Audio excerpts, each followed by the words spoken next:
In The Limits of Control, you play Lone Man. Was that a hard role to play, given that he doesn't express much either in words or with his face, and I believe you were in every scene in the film? Yes, I think it's, even though it's my fourth collaboration with Jim Jarmusch, this one is especially the more challenging one, because, as you said, I'm in almost every scene and no dialogue. So that was tough to do, but I had a previous experience and on stage, not on the screen, with a director named Patrice Chéreau, a French director, on one of the 3 plays I did with him as an actor is Kay West, from a well-known playwright who passed away now, French, and a dear friend of mine, Bernard-Marie Cortès. And in this play, Kay West, I was playing a character called Abad, who at the start of the play is one of the lead, and at the start of the play he decided not to talk. But so you got to absorb the informations, and process them, and then render them like computerized stuff. So that's quite difficult to do, but enjoyable. What's your own impression of the final product, the film itself? Because for me, I have to say, at some times it seemed like Jim Jarmusch was maybe trying to test the patience of the audience.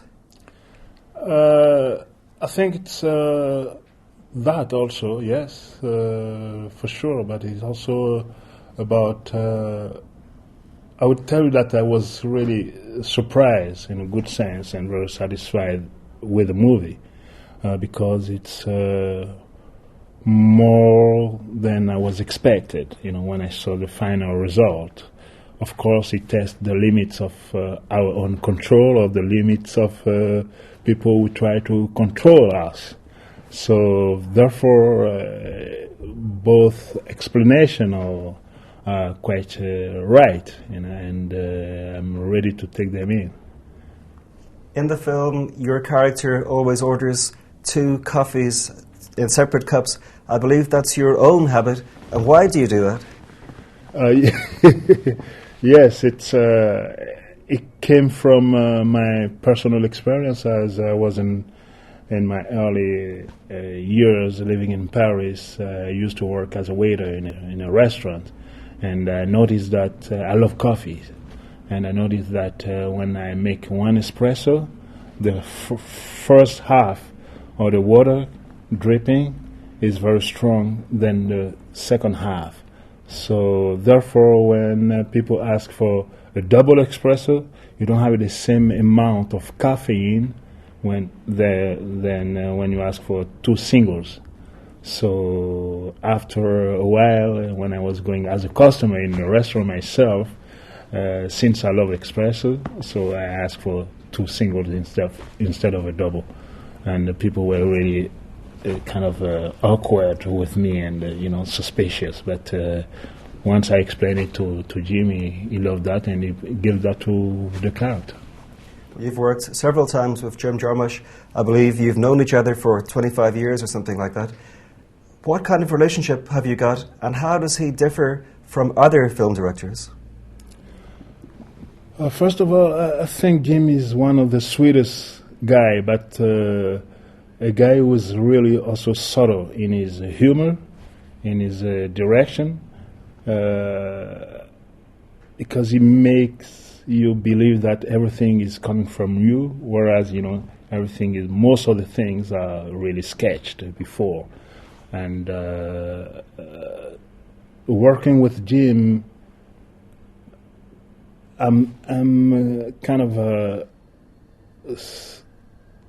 my thought of working with the director is I got to deal with the director at the present moment, not from the past, not from what he did before. So even though I have worked with Jim 3 times before this one, we try to consider it as is it the first time we're working together, so we can be more critical for each other's idea and bring suggestions without fear or without any kind of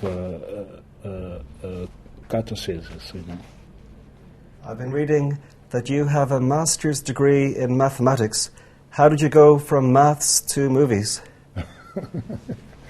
Yes, people ask that many times, but I think there's a deep relation. I mean, at least it helps me when I study a character. It helps me to use the math mind, to go through deep into the search and at least to put aside what is not right for the search of something which is right, because I believe that human intuition is only one way, one result.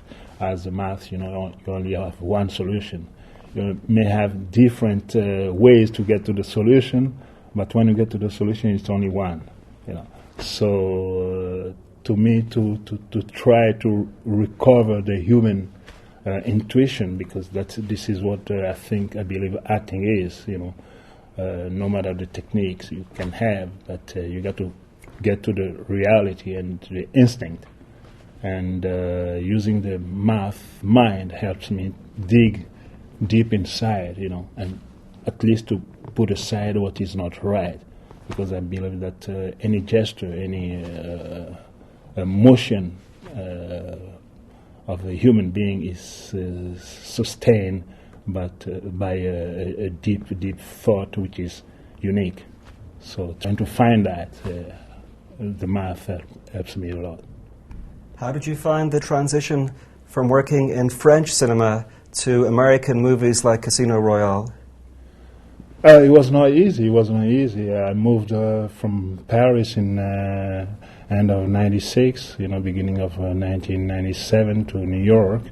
And at the time when I moved, of course, most of my friends, whether they were French or American, they were surprised for me to move and to try to do the same thing I was doing in Paris, in New York. But it takes a lot of work. I've been working with different coaches, and also a certain amount of confidence in trust in your own capacity to go over some obstacles. So it's time and a lot of work, but you have to believe in it.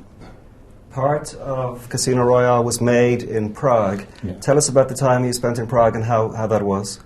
Yeah, I believe we were in Prague in March 2006 shooting. I mean, the crew were here before, but my part, I came in March 2006 and lived in Prague for almost 4 weeks shooting with them, and I was living at the Marriott Hotel at the time in the center of the city, and I really enjoyed it, And I found it very easygoing. The crew, at least the Czech crew member, they're really dedicated and hard workers. Also funny to have a great time with outside the working. We're going to shoot some pools, outside, and it was really nice and good food.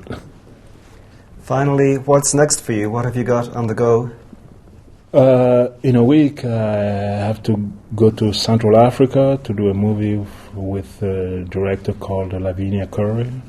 She's an American director who did a movie called 10 years ago called Passion in the Desert with Michel Piccoli, a French actor, well known, with whom actually I did a play with Patrice Chéreau called The Return in the Desert, the Retour au Désert in French. And so it's a movie about the logging in the forest with the pygmy in Central Africa, with the introduction of the Chinese empire coming to conquer some African mind and souls. So I'm playing a mayor of the town where the pygmy village is, trying to deal with the Chinese. And it's a really nice project. And after that, I have my own project I want to direct. It's a feature film I wrote, and I spent like 7th year now writing it. And finally, I think I found a producer, and after the project I'm doing in Africa as an actor, I'm going to tackle that one. So hopefully in the next couple of years, I'll be done shooting as a director. And it's called One Way Ticket.